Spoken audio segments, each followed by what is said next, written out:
আবার তুমি কাঁদছো মনোরমা, তুমি কাঁদো কাঁদো, হ্যাঁ তুমি কাঁদো, বহুত চাউরে কাঁদো, কিন্তু আমি আমি কোনোদিন কাঁদবো না।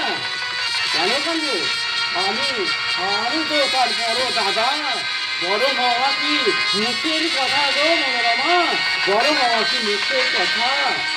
আমি কাঁদবো না, কোনোদিন কাঁদবো না।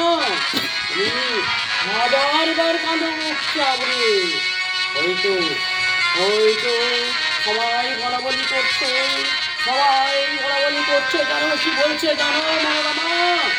সবাই বলছে আমাদের শিক্ষাকে নাকি ওই শয়তানের দল মেরে ফেলেছে। ভালোই হয়েছে, ভালোই হয়েছে মনোরমা, ভালোই হয়েছে। আর আর আমাকে শিখার জন্য কোনো খরচা করতে হবে না, ওনার খাবার জোগাড় করতে হবে না, কোনো খরচা নেই, আমার সংসারে আর কোনো খরচা নেই, কোনো খরচা নেই। ভালোই হয়েছে, ভালোই হয়েছে, হা হা হা হা।